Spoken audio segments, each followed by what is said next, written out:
Hello and welcome, Whispering Bee family, where we share stories of heartbreak, healing, and finding your way back to yourself. If this resonates with you, you're not alone. Subscribe for more stories about love, loss, and the beautiful life that comes after. The phone call came on a Tuesday. It was the kind of ordinary day that tricks you into thinking nothing can go wrong. The sun was shining through the office windows, casting golden light across Michael's desk as he wrapped up a successful client presentation. His boss had pulled him aside afterward to congratulate him on closing a significant deal, hinting at a possible promotion in the near future. Michael had driven home feeling lighter than air, already planning how he would celebrate with Jessica that evening. Traffic had been unusually light for a Tuesday, and Michael took it as another good omen. He stopped at their favorite Thai restaurant, the little hole-in-the-wall place they had discovered on their second date 5 years ago. The owner recognized him and asked about Jessica, adding extra spring rolls to the order because she knew they were Jessica's favorite. Michael chatted with her for a few minutes, mentioning that he and Jessica were thinking about getting engaged soon, maybe planning a spring wedding. The owner had beamed at him. "You two are perfect together," she said warmly. "I can always tell the couples who will make it." Michael had driven home with those words ringing in his ears, the takeout bag warming his passenger seat, thinking about engagement rings and wedding venues, and the future he was so certain they would build together. He pulled into the driveway of their townhouse, the one they had scrimped and saved to afford, the one that represented their first real adult accomplishment as a couple. Everything looked normal. Jessica's car was in its usual spot. The porch light was on, just like she always left it for him. He could see the soft glow of the living room lamp through the window. It was a scene of domestic tranquility, the kind of homecoming he had experienced hundreds of times before. But the moment he opened the front door, he knew something was wrong. The air felt different, charged with a tension that made his skin prickle. The house was too quiet. Usually, he would hear music playing or the sound of Jessica moving around the kitchen. Usually, Cody would come bounding to greet him, tail wagging and whole body wiggling with excitement. Instead, there was only silence. "Jessica," he called out, setting the takeout bag on the kitchen counter. His voice echoed in the stillness. "In here," she replied from the living room. Her voice was flat, emotionless in a way that made Michael's stomach clench with instinctive dread. He walked slowly into the living room and found her sitting on the couch, perfectly still, hands folded in her lap like she was waiting in a doctor's office. She wasn't looking at him. She was staring at the coffee table, at nothing, her face a blank mask. Cody was lying at her feet, and even the dog seemed subdued, as if sensing the tension in the room. Michael stood in the doorway, his heart beginning to race even though his mind hadn't caught up yet. Something was very wrong. Every instinct he had was screaming at him, but he couldn't quite process what he was seeing. "What's going on?" he asked, forcing his voice to stay calm. "Are you okay? Did something happen?" Jessica finally looked up at him, and the emptiness in her eyes made him take an involuntary step backward. This was not the woman he knew. This was not the person who had kissed him goodbye that morning and told him to have a good day. This was a stranger wearing Jessica's face. "We need to talk," she said. Her voice was calm, too calm, like she had rehearsed this moment 1,000 times in her head, practiced the words until they no longer held any emotional weight. Michael sat down across from her, his legs suddenly unsteady. "Okay," he said quietly. "What's going on?" And then she told him, simple words that shattered his entire world. "I've been seeing someone else, someone from work. It's been a few months. I can't do this anymore." He stared at her, waiting for the punchline, waiting for her to crack a smile and tell him it was some kind of terrible joke. But her face remained blank, emotionless, like she was reading off a grocery list rather than ending 5 years of their life together. "What?" Michael's voice came out as barely a whisper. "What are you talking about?" She sighed as if his confusion was an inconvenience. "I love you, Michael. I do. But I don't see myself marrying you. I don't see us having children together. I've been feeling this way for a while, and then I met Connor at work, and things just happened." Things just happened. As if an affair was something that occurred naturally, like weather or traffic. as if she hadn't made a choice every single day to betray him, to lie to him, to build a secret life behind his back. "How long?" Michael asked, his hands trembling. "How long have you been sleeping with him?" "A few months," she repeated, her tone never changing. "I'm sorry, I know this hurts you, but I have to be honest about what I want." Michael felt like he was drowning. 5 years. They had been together for 5 years. They had moved in together after year 2. They had adopted Cody, their golden retriever, after year 3. They had talked about engagement rings and wedding venues and baby names. They had built a life together, brick by brick, and she was telling him it meant nothing. "Did you ever love me?" The question came out broken, desperate. "Yes," she said. I do. Just not the way you need me to." She stood up then, and Michael realized she had already packed a bag. It was sitting by the door, ready to go. She had planned this. She had known she was going to destroy him today, and she had prepared her exit strategy before ever saying a word. "I'm taking Cody," she said. "He's more attached to me anyway." Michael couldn't even argue. He sat frozen on the couch, watching this stranger who looked like Jessica walk around their home collecting the last of her things. She picked up Cody's leash, and the dog bounded over to her happily, tail wagging, completely unaware that their family was disintegrating. "I'll come back for the rest of my stuff later," she said, opening the front door. "Take care of yourself, Michael." And then she was gone, just like that. 5 years reduced to a Tuesday evening conversation and a closed door.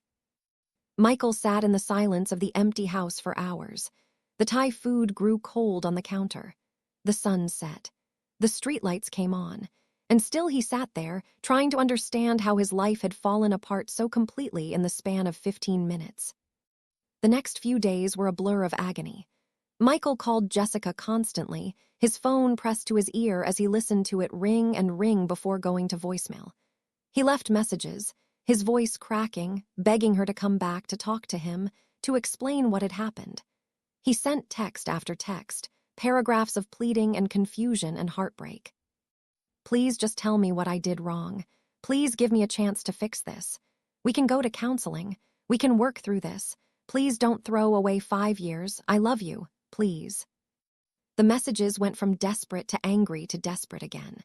He cycled through every emotion a human heart could hold, pouring it all into his phone's screen, hoping that somewhere on the other end, Jessica was reading his words and regretting her choice. But she never responded, not once. A week after she left, Michael tried calling again. The phone didn't ring. It went straight to an automated message. "The number you are trying to reach is no longer in service." She had blocked him, completely. From her phone, from social media, from every possible avenue of communication. He was erased from her life as thoroughly as if he had never existed. Michael found out later, through a mutual friend who still felt loyal enough to tell him the truth, that Jessica had a second phone. A burner phone hidden in her car the entire time they were together. That was how she had managed the affair without leaving any trace. That was why he had never found suspicious texts or calls on her regular phone. She had been living a double life with surgical precision, and he had been completely oblivious. The realization was devastating beyond words. It meant the deception had been planned, methodical, intentional. It wasn't some spontaneous mistake or moment of weakness. Jessica had gone out and purchased a second phone specifically to hide her affair from him. She had created an entire infrastructure of lies, maintaining 2 separate lives with the skill of a professional con artist. How long had she been planning this? How many lies had she told? How many times had she kissed him goodbye in the morning, looked him in the eyes, and told him she loved him, all while knowing she had a secret phone in her car with messages from another man? How many times had she said she was working late or meeting friends when she was really with Kunke? How many times had he been the fool, believing every word she said, trusting her completely while she systematically betrayed that trust? Michael spiraled into a darkness he had never experienced before. He stopped going to work, calling in sick day after day until his boss, a kind man named David Stillwater, called him directly. David's voice was gentle but firm when he told Michael that he needed to take some personal leave and get himself together. The company cared about him, David said, but they needed him at his best, and right now he clearly was not okay. Michael took a month of unpaid leave. He spent those weeks existing rather than living. He stopped eating properly, his fridge empty except for beer and whatever he could grab from the 24-hour convenience store on the corner. Mostly he survived on coffee, energy drinks, and frozen dinners that tasted like cardboard. He lost weight rapidly, his clothes hanging loose on his frame, dark circles forming under his eyes. Sleep became his enemy. He would lie awake at night in the bed he used to share with Jessica, staring at the ceiling, his mind spinning with an endless loop of questions and what-ifs. When exhaustion finally dragged him under, his dreams were worse than being awake. He would dream that Jessica had come back, that she was sorry, that they were fixing things. Then he would wake up to the crushing reality of her absence, and the disappointment would hit him like a physical blow all over again. The house felt haunted without Cody. The silence was oppressive, suffocating. Every corner held a memory of Jessica that he couldn't escape. Her coffee mug was still in the cabinet, the one with the funny saying she had bought on their weekend trip to Portland. Her shampoo was still in the shower, coconut-scented, a smell that used to bring him comfort and now just made him nauseous with longing. The dent in the couch cushion where she used to curl up with a book on Sunday afternoons.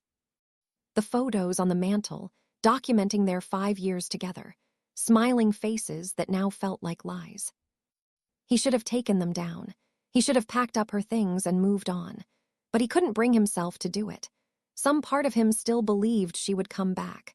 Some pathetic, desperate part of him thought that if he just waited long enough, if he just proved his love was strong enough, she would realize her mistake and return to him. So he called her, again and again and again. He called at all hours of the day and night, listening to the phone ring and ring before going to voicemail. Her voicemail message was brief and professional, her voice saying simply, "This is Jessica, leave a message." He filled her voicemail box with messages, his voice cracking as he pleaded with her to call him back, to talk to him, to explain what had happened. "Please just tell me what I did wrong," he begged into the void. "Please give me a chance to fix this. We can go to counseling. We can work through this. People overcome affairs all the time, right? We can be one of those couples. Please don't throw away 5 years. I love you so much. Please, Jessica, please just talk to me." When the voicemail box was full and wouldn't accept any more messages, he started texting. Long, rambling paragraphs that cycled through every emotion a human heart could hold. First came the desperate pleas, the promises that he would be better, that he would change, that he would give her anything she wanted if she would just come back. Then came the anger. "How could you do this to us? How could you lie to me every single day? I gave you everything. I loved you with everything I had. And you threw it away for some random guy from your office? What does he have that I don't? What did I do to deserve this?" Then back to desperation. "I miss you so much. I miss Cody. The house is so empty without you. I can't sleep. I can't eat. I can't function. Please come home. We can start over. I forgive you. Just please come home." The messages went on for weeks, dozens and then hundreds of them, pouring out his soul onto a screen with no idea if she was even reading them. He never got a single response. Not one word. Not even an acknowledgement that his messages had been received. The silence was its own form of torture. If she had yelled at him, if she had told him to leave her alone, if she had blocked him immediately, at least that would have been something. At least that would have given him closure. But instead there was just this vast, echoing silence, and he was left to wonder if she felt anything at all. A month after she left, Michael tried calling again. He had to know if she was at least seeing his calls, if she was choosing to ignore him, or if she had blocked him. His hands shook as he dialed her number, his heart pounding with a mixture of hope and dread. The phone didn't ring. It went straight to an automated message. "The number you are trying to reach is no longer in service." She had changed her number. Or more likely, she had simply stopped using the phone he knew about and was only using the secret one now. Either way, the message was clear. He was cut off. Completely and totally cut off from any way to reach her. Michael threw his phone across the room. It hit the wall and shattered, pieces of glass and plastic scattering across the hardwood floor. He sank to his knees and sobbed, great heaving sobs that came from somewhere deep in his chest, somewhere primal and raw. He had nothing left to hold on to. No hope of contact, no possibility of reconciliation. She was gone, and she was never coming back, and he had to find a way to accept that reality. But he didn't know how. He had built his entire adult life around Jessica, around the future they were supposed to have together. Without her, he didn't know who he was. Without her, he felt like he was floating in space with nothing to anchor him, spinning further and further away from anything solid or real. He drank too much during those dark weeks. Whiskey mostly, straight from the bottle because he couldn't be bothered with the pretense of glasses. The alcohol dulled the pain just enough to make existence bearable, turning the sharp edges of his grief into something slightly more manageable. He would sit on the couch in the dark, drinking and staring at nothing, letting hours pass without awareness until he finally passed out. His friends tried to reach him. His sister called repeatedly, leaving worried voicemails. His parents drove up from New Jersey and knocked on his door, calling his name through the wood until he finally let them in. They were horrified by what they found, by the state of the house and the state of their son. His mother cried when she saw him. His father, a stoic man who rarely showed emotion, looked like he wanted to cry too. They spent the weekend cleaning and cooking and trying to coax Michael back to some semblance of normal life. But when they left on Sunday evening, Michael descended right back into the darkness. He withdrew from everyone and everything. He ignored his friends' calls and texts because he couldn't bear to explain what had happened, couldn't bear to see the pity in their eyes when they learned how thoroughly he had been deceived and discarded. Except for Robert and Raven, his two best friends, his anchors since high school, who refused to let him disappear into the void of his grief. They wouldn't take no for an answer, wouldn't accept his excuses, wouldn't let him push them away no matter how hard he tried. Robert and Raven had been Michael's best friends since high school. They weren't just friends. They were family, the kind of people who knew all your secrets and loved you anyway, who had seen you at your worst and stayed by your side. The three of them had been inseparable since sophomore year when they had all ended up in the same detention for a prank none of them would admit to pulling. From that day forward, they had been the three musketeers, facing the world together. Robert was the steady one, calm and logical, the voice of reason when emotions ran high. He was a software engineer now, methodical and thoughtful in everything he did. He thought through problems step by step, never rushing to judgment, always considering every angle. When Michael needed someone to talk him down from an emotional ledge, Robert was the one who could do it. Raven was the firecracker, passionate and fierce, the kind of person who would fight your battles for you without being asked.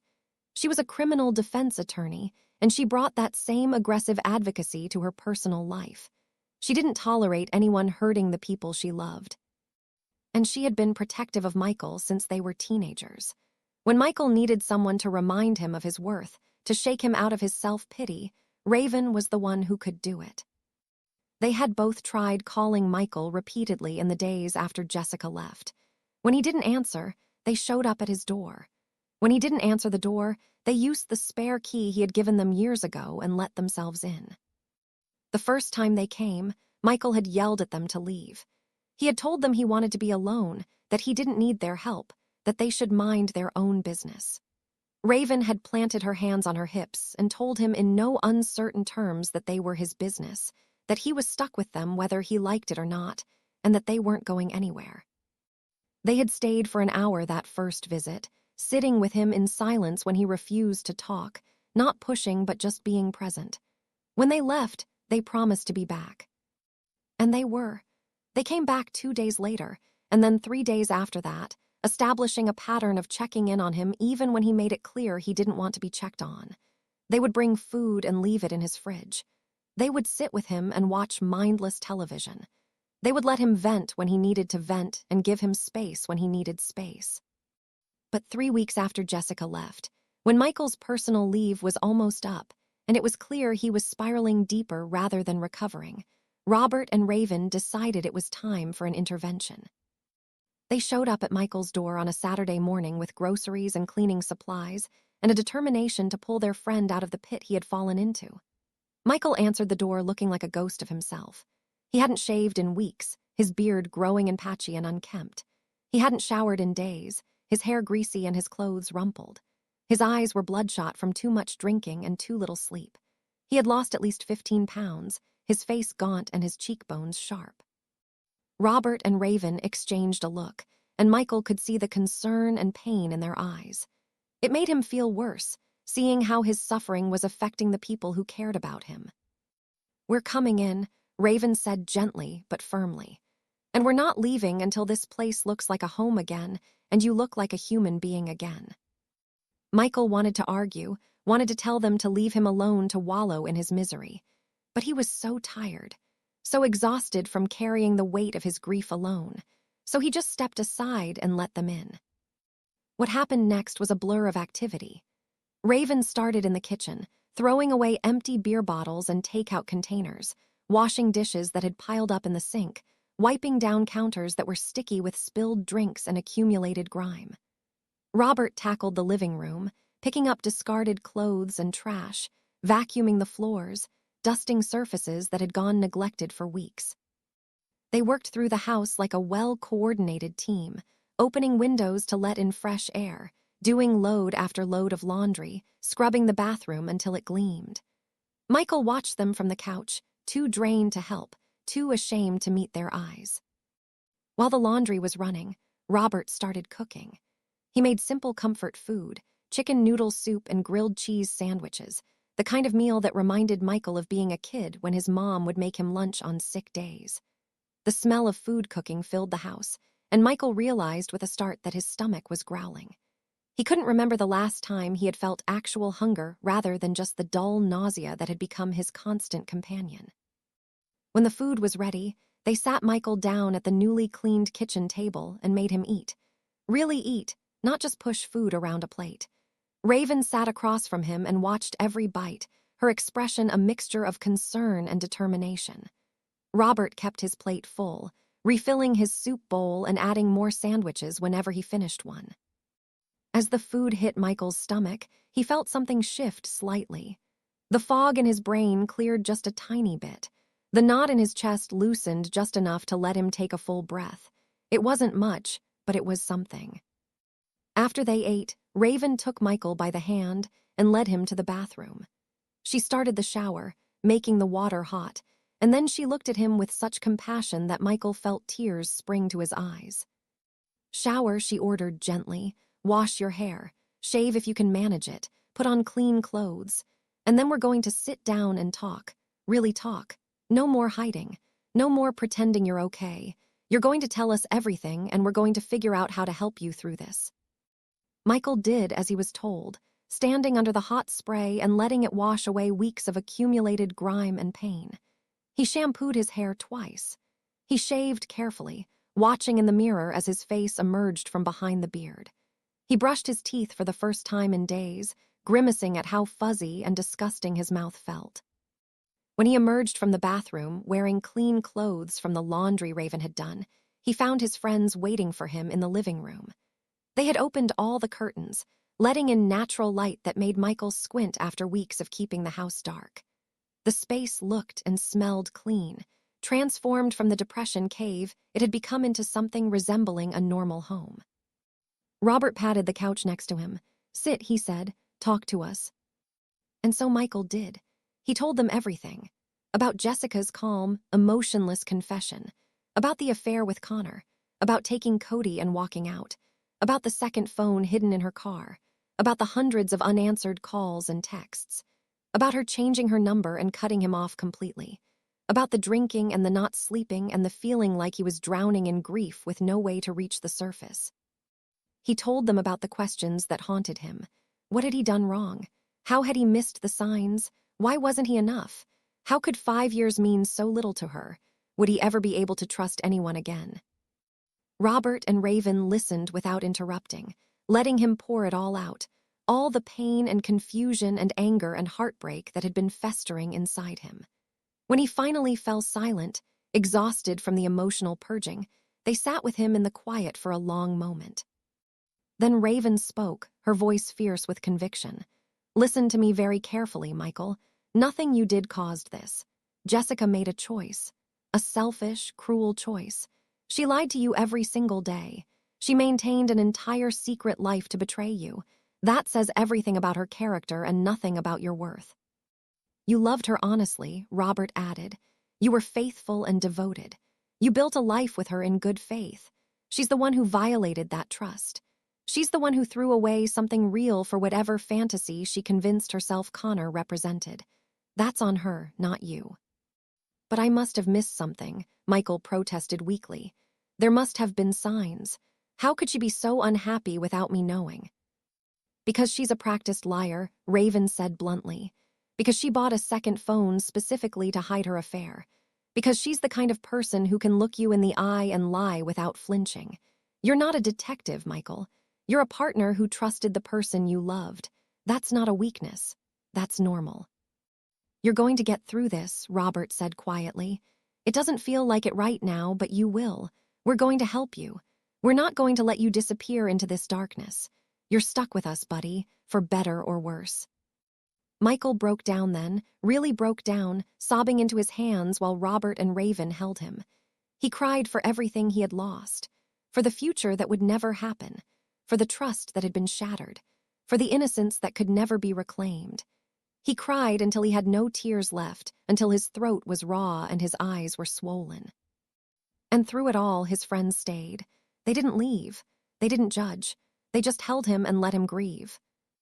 That night, they insisted on staying over. Raven took the guest room and Robert took the couch, and for the first time in 3 weeks, Michael slept through the night knowing he wasn't alone in the house. In the morning, they made him breakfast and sat him down for another serious talk. Michael, you need to go back to work, Robert said. Not because the company needs you, but because you need structure. You need purpose. Sitting in this house all day torturing yourself isn't helping. You need to get back into a routine. And you need to see a therapist, Raven added. This isn't something you can just power through on your own. You need professional help to process what happened and figure out how to move forward.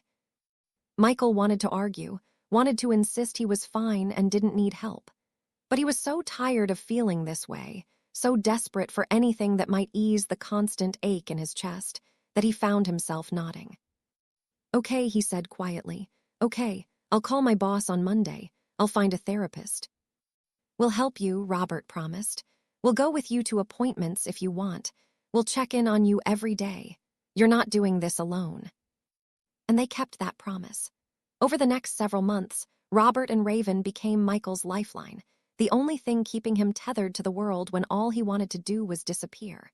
They showed up at his door unannounced to make sure he was eating. They sent him funny memes and articles to read when they knew he was struggling.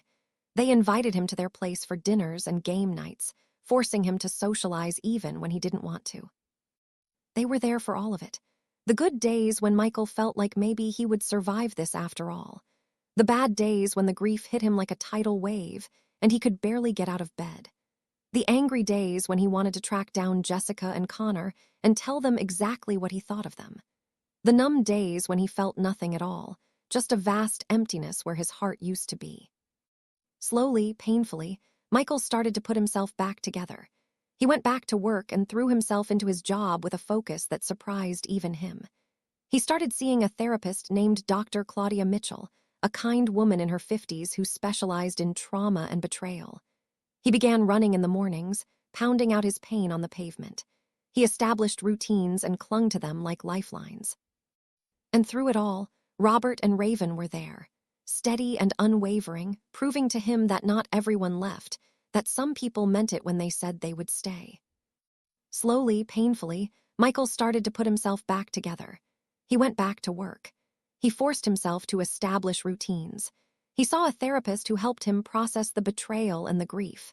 He started running in the mornings, pounding the pavement until his lungs burned and his legs ached, channeling his pain into something physical. 8 months after Jessica left, something shifted. Michael woke up one morning and realized he hadn't thought about her the moment he opened his eyes. It was a small victory, but it felt monumental. He was healing, slowly but surely. He threw himself into his career with a focus and determination he had never had before. Work became his sanctuary, the one place where he could control outcomes, where his effort directly correlated to results. He took on extra projects. He volunteered for assignments no one else wanted. He stayed late and came in early. His performance reviews glowed. His bosses noticed. Michael dated casually during this time, but he never let anyone get close. He went to dinners and movies, had pleasant conversations, even slept with a few women. But he never opened up, never shared his story, never allowed himself to be vulnerable. The wall around his heart was 10 feet thick and reinforced with steel. No one was getting through. He told himself it was self-preservation. He told himself he was protecting himself from ever being hurt like that again. But deep down, he knew the truth. He was terrified. Terrified of trusting someone only to have them betray him. Terrified of loving someone only to have them leave. Terrified of building a life with someone only to watch it crumble. The years passed. Michael climbed the corporate ladder with impressive speed. He earned promotions and raises and accolades. He moved from analyst to manager to senior manager to director. He became known as someone who got results, someone who could be trusted with the company's most important accounts. 11 years after Jessica walked out, Michael stood in his office on the 78th floor of a Manhattan skyscraper, looking out at the Hudson River. The view was breathtaking. The city sprawled below him, alive and pulsing with energy. Boats moved lazily down the river. The sun glinted off glass and steel. This office had been his sanctuary for the past 3 years, ever since he had been promoted to vice president. It was a symbol of everything he had accomplished, every obstacle he had overcome. He was successful by any measure. He had money and status and respect. He had a beautiful apartment in a prestigious neighborhood. He had a career that fulfilled him intellectually and challenged him constantly. He had friends who loved him, Robert and Raven chief among them. But he was alone, and some days that loneliness felt like a physical weight pressing down on his chest. The hurt from Jessica's betrayal had faded over the years. He rarely thought about her anymore. When he did, it was with a kind of detached curiosity, like remembering a character from a book he had read long ago. The pain was gone. But the scars remained. They showed up in the way he held people at arm's length, in the way he never quite let himself hope for a future with anyone, in the way he sabotaged potential relationships before they could get serious. The scars were invisible, but they were there, woven into the fabric of who he had become. The gala was held at the Plaza Hotel, a black tie affair to celebrate the company's record-breaking year and to formally announce several key promotions, including Michael's elevation to vice president. He wore a custom-tailored tuxedo and mingled with colleagues and clients, accepting congratulations with practiced grace. He was standing near the bar, nursing a glass of scotch, when he saw her. Jessica, after 11 years, there she was, walking toward him with a tentative smile. She looked older, of course. There were lines around her eyes that hadn't been there before. Her hair was shorter, but it was unmistakably her. Michael's first instinct was to turn and walk away, but his feet wouldn't move. He stood frozen, watching her approach, his mind racing. "Michael," she said softly when she reached him, "congratulations on your promotion. I saw the announcement in the company newsletter. I'm so proud of you." "What are you doing here?" His voice was colder than he intended, but he couldn't help it. "I work in marketing for one of your client companies," she explained. "I was invited as a +1 by my boss. I didn't know you would be here, but when I saw your name, I knew I had to talk to you." Michael took a sip of his scotch, using the moment to collect himself. "Okay, talk." Jessica glanced around nervously, then lowered her voice. "I made a mistake, Michael. Leaving you was the biggest mistake of my life. I've thought about you every single day for 11 years. I never stopped regretting what I did." Michael stared at her, processing her words. "You're married," he said flatly. "I heard you married Connor. You have a kid together." "Yes," she admitted, her eyes filling with tears. "But I don't love him. I never loved him the way I loved you. He's stuck as a senior manager in some company, going nowhere. Our marriage is miserable. We fight constantly. I look at my life and I think about what I threw away, and it kills me." Michael felt nothing. No anger, no satisfaction, no vindication. Just a vast emptiness where emotions should have been. "I want us to try again," Jessica continued, her voice desperate now. "I know I hurt you. I know I don't deserve another chance, but we were so good together, Michael. We could have that again. We could start over. Michael set his glass down on the bar and looked at her, really looked at her. He saw the desperation in her eyes, the unhappiness etched into her features, and he felt sorry for her. Not because he still cared, but because she had spent 11 years realizing she had made the wrong choice, and now she was trying to undo it. "Enjoy the party, Jessica," he said quietly. Then he turned and walked away, leaving her standing by the bar, tears streaming down her face. He didn't look back. He didn't feel guilty. He felt free. Michael found Robert and Raven in the crowd a few minutes later. They were standing together near the dance floor, Raven's hand resting on the small of Robert's back. They had gotten married 2 years ago in a beautiful ceremony that had made Michael cry like a baby. Watching his two best friends pledge their lives to each other had been one of the most bittersweet moments of his life. He was so happy for them, but it had also reminded him of everything he didn't have. Robert and Raven had been there for him through everything. When Jessica left, they had dropped everything to be by his side. When he spiraled into depression, they had pulled him out of it. When he got promoted to director, they had thrown him a party. When he got promoted to VP, they had been the first people he called. They spotted him approaching and immediately knew something was wrong. Michael had always been an open book to them. "What happened?" Raven asked, her eyes sharp with concern. Michael told them about Jessica, about her confession, about her plea for a second chance. As he spoke, he watched Raven's face transform from concern to fury. "The audacity," she hissed. "The absolute audacity of that woman. She destroys you, disappears for 11 years, and then waltzes back into your life expecting you to welcome her with open arms. Unbelievable." Robert put a calming hand on his wife's shoulder. "How do you feel?" he asked Michael. Michael thought about it. "Honestly, nothing. I feel nothing. She's a stranger to me now. Whatever we had died a long time ago, I'm not angry, I'm not hurt, I'm just done." Robert smiled. "Good. That's growth, my friend, that's healing." They stood together, the three musketeers, just like they had been in high school. Robert and Raven exchanged a look, one of those silent conversations that married couples have perfected. So Raven said casually, too casually, "We've been thinking." "Oh," Michael said with a small smile. "That's never good."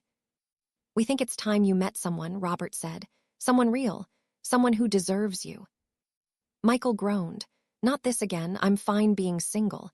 I've made peace with it." "Bullshit," Raven said bluntly. "You're lonely and scared, and we get it. After what Jessica did, of course you're scared. But you deserve to be happy, Michael. You deserve to find love, real love." "We have someone in mind," Robert added. "A woman named Georgia. She works with Raven. She's smart and kind and funny.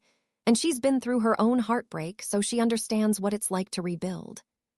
Michael wanted to say no. He wanted to retreat back into his fortress of solitude where it was safe and predictable. But looking at his friends, at the hope and love in their eyes, he found himself hesitating. "One date," Raven said, "just one. If there's no connection, we'll never bring it up again. But if there is, Michael, please don't run from it. You've spent 11 years protecting yourself. Maybe it's time to take a chance on something beautiful." Michael closed his eyes and took a deep breath. "Okay," he said finally. "One date." Raven squealed and hugged him. Robert clapped him on the back, and Michael felt a tiny flicker of something he hadn't felt in a long time. Hope. The date was set for the following Saturday at a cozy Italian restaurant in the West Village. Michael spent the entire week second guessing his decision. He almost canceled 3 times. But each time, he thought about Robert and Raven's faces, about their unwavering belief in him, and he forced himself to follow through. He arrived at the restaurant 15 minutes early, his nerves jangling. He ordered a glass of wine and tried to calm his racing heart. What if this was a disaster? What if he couldn't connect with her? What if he tried and failed and proved to himself that he was fundamentally broken? And then she walked in, and every thought in his head evaporated. Georgia was beautiful, but not in the polished, manufactured way that Jessica had been. She had warm brown skin and natural curly hair that framed her face like a halo. She wore a simple navy dress and minimal makeup. When she smiled at him, it reached her eyes, genuine and a little nervous. "Michael," she asked, approaching his table. He stood quickly, nearly knocking over his wine glass. "Georgia, hi, it's so nice to meet you." They shook hands, and Michael felt a spark of electricity at the contact. Georgia's hand was warm and soft, and she held his gaze with a directness that made him feel seen in a way he hadn't experienced in years. They sat down, and the conversation flowed easily from the very beginning. Georgia worked in nonprofit development, raising money for organizations that supported women escaping domestic violence. She was passionate about her work, her face lighting up when she talked about the women she helped and the lives that were transformed. Michael found himself opening up in ways he hadn't anticipated. He told her about his work, about his journey from heartbroken mess to successful executive. He even told her, cautiously, about Jessica and the betrayal that had shaped so much of his adult life. Georgia listened without judgment, nodding in understanding. "I get it," she said softly. "I was engaged 5 years ago. 3 weeks before the wedding, I found out my fiancé had been cheating on me with my maid of honor, my best friend since childhood. The double betrayal nearly destroyed me." Michael reached across the table and took her hand without thinking. "I'm so sorry. That's unimaginable." Georgia squeezed his hand. "We survived, though, didn't we? We're still here, still trying, still believing that something better is out there." "Yes," Michael said, and he meant it. "We are." They talked for hours, long past when their plates had been cleared away. They talked about books and movies and travel dreams. They talked about their families and their fears and their hopes for the future. The conversation was easy and deep and comfortable, like talking to someone he had known for years rather than hours. When the restaurant finally closed and they were gently ushered out, Michael walked Georgia to her car. They stood in the soft glow of the streetlight, neither of them quite ready for the evening to end. "I had a really wonderful time tonight," Georgia said, looking up at him with those warm, honest eyes. "Me too," Michael said. "Can I see you again?" "I'd like that very much." Michael took a chance. He leaned in slowly, giving her time to pull away if she wanted. But she didn't. She met him halfway, and their lips touched in a kiss that was gentle and sweet and full of promise. When they pulled apart, both of them were smiling. That first date turned into a second, then a third, then dozens more. Michael and Georgia fell into a rhythm of seeing each other 2 or 3 times a week. They explored the city together, finding hidden gems and favorite spots. They cooked dinner at each other's apartments. They introduced each other to their favorite books and music. Michael was terrified at first. Every time he felt himself getting close to Georgia, his instinct was to pull back to protect himself. But Georgia was patient. She never pushed. She never demanded more than he was ready to give.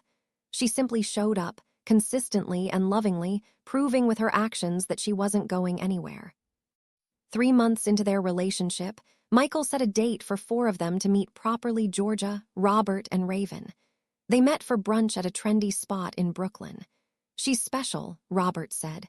"Don't let fear ruin this." "I'm trying," Michael admitted. "It's just hard to trust after everything." "I know," Robert said, "but look at her. Really look at her. She's not Jessica, she's Georgia. And she's falling in love with you, man. Don't punish her for someone else's mistakes." Michael did look at Georgia. He watched her laugh at something Raven said, her whole face lighting up with joy. He watched her kindness, the way she asked the server about their day and left a generous tip. He watched her look over at him and smile, just because. And he realized Robert was right. Georgia wasn't Jessica. She was better. She was real and honest and present. She deserved his trust. That night, after they left the brunch, Michael told Georgia he loved her for the first time. They were walking through Prospect Park, their hands intertwined, and the words just tumbled out. "I love you," he said, stopping in the middle of the path. "I know it's only been 3 months, and maybe that's too soon, but I can't keep it in anymore. I love you, Georgia." Tears welled up in Georgia's eyes. "I love you too," she whispered. "I've been waiting to say it, but I didn't want to scare you." Michael pulled her into his arms and kissed her, pouring 11 years of pent-up emotion into that kiss. When they finally pulled apart, both of them were crying and laughing at the same time.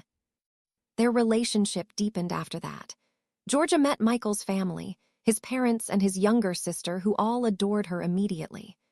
Michael met Georgia's large, boisterous family, her parents and 3 siblings who welcomed him with open arms and endless questions. A year and a half into their relationship, Michael knew he wanted to marry Georgia. He had never been more certain of anything in his life. She was his partner, his best friend, his home. When he was with her, the world made sense. The scars from his past were still there, but they no longer controlled him. Georgia had shown him that love could be safe, that vulnerability could be beautiful, that trust could be rebuilt. He planned the proposal meticulously, enlisting Robert and Raven's help.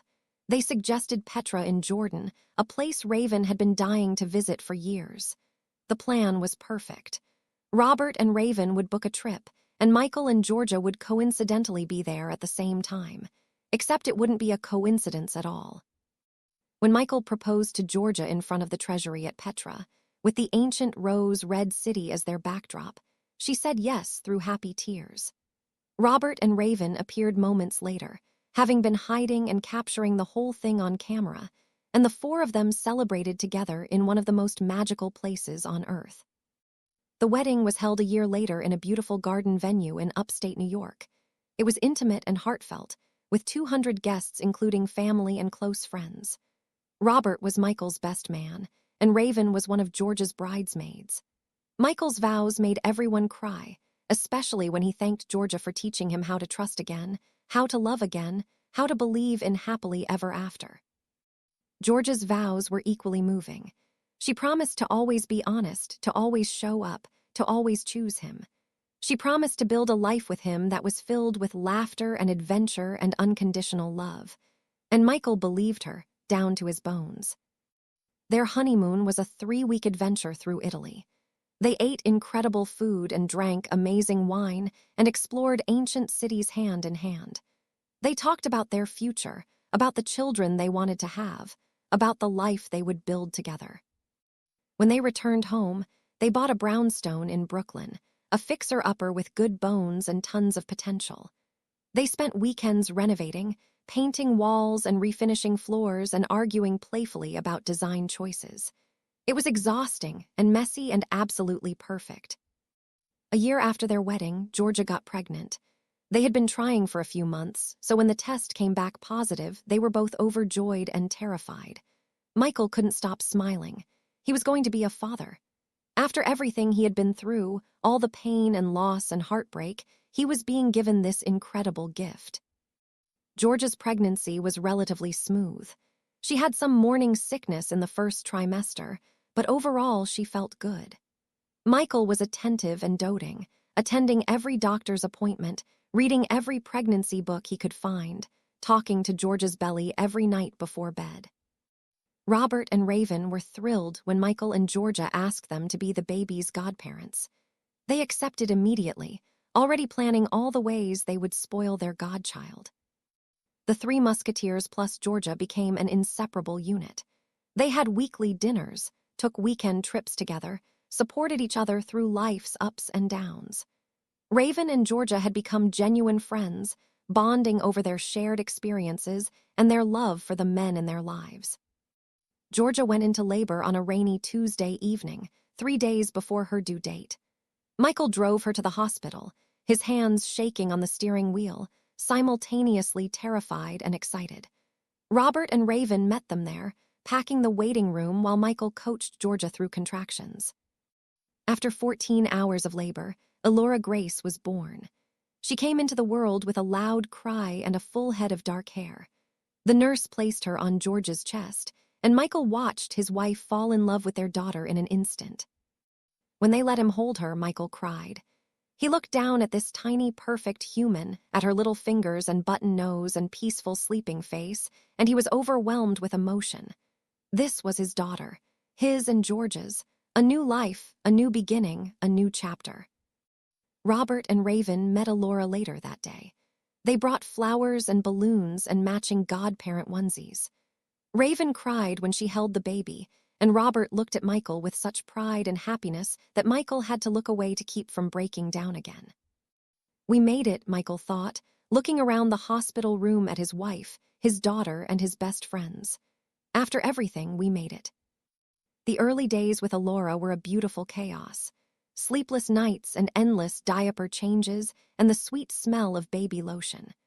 Georgia took maternity leave from work, and Michael arranged his schedule to be home as much as possible. They figured out parenting together, learning Elora's cries and preferences, marveling at every tiny milestone. Robert and Raven took their godparent duties seriously. They came over weekly to give Michael and Georgia a break, insisting the new parents go on date nights to stay connected. They showed up with meals when Georgia was too tired to cook.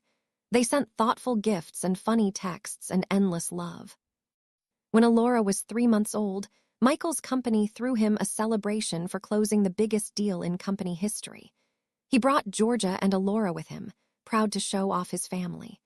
His colleagues cooed over the baby and congratulated him on how well he had done for himself.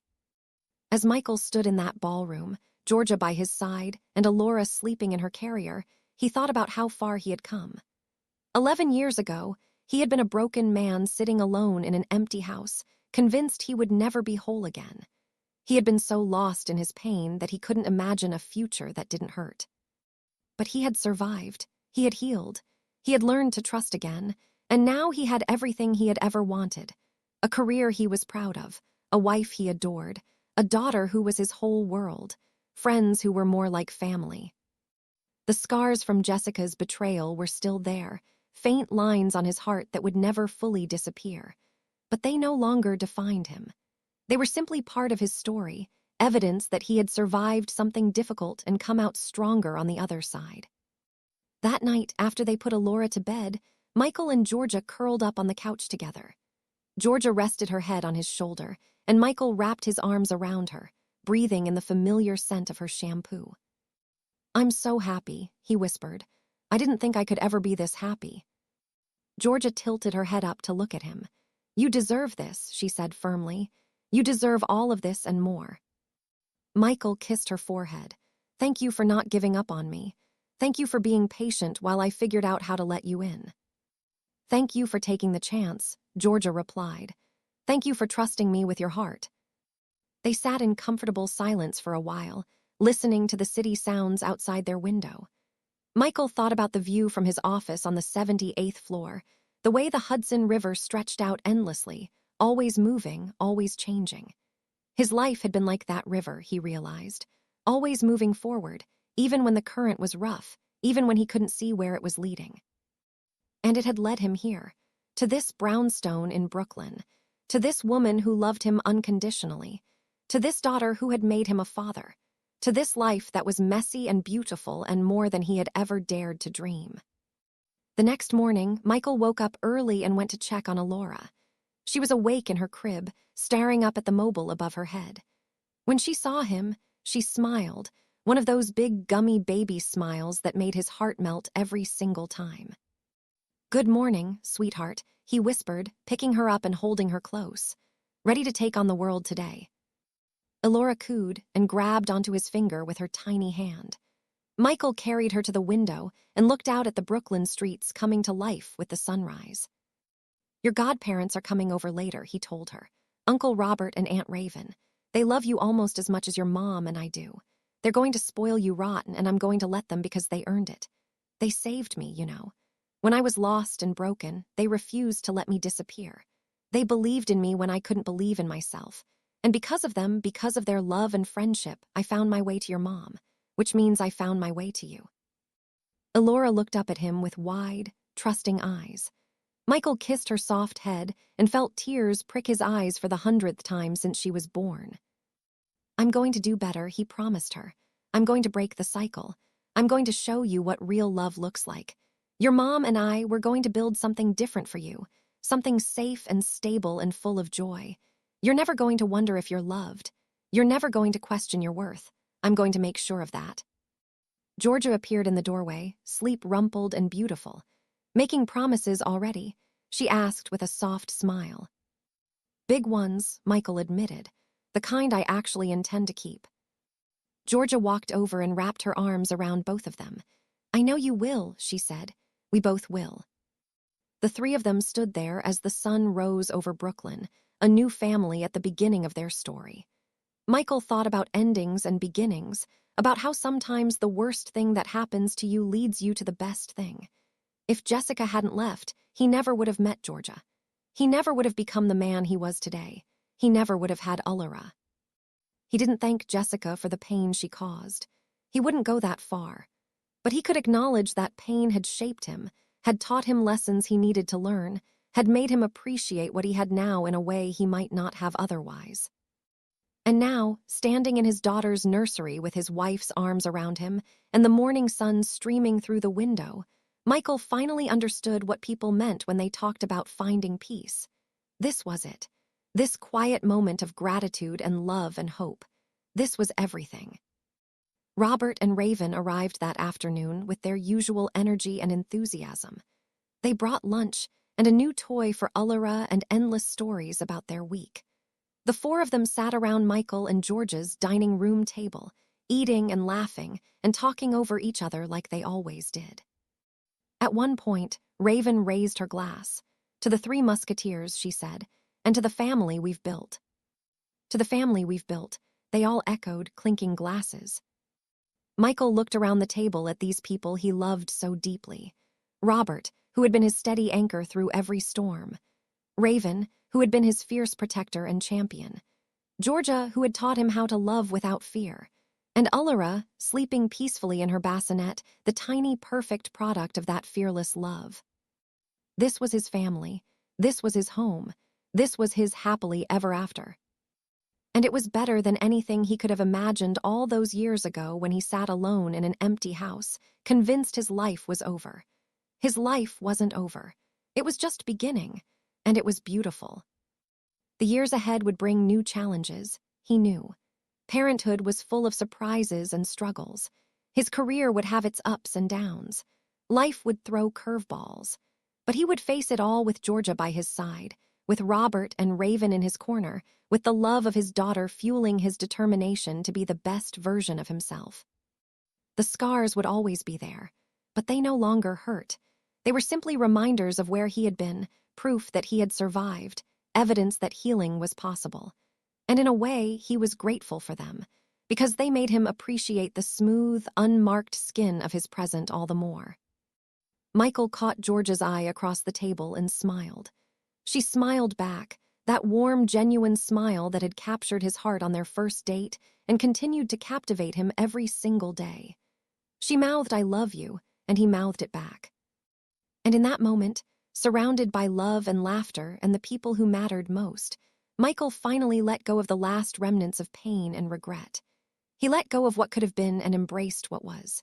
He stopped looking at the Hudson River from 78 floors up and started looking at the world from right here, right now, at ground level where life was happening. This was enough. This was everything. This was home. And he had never been happier.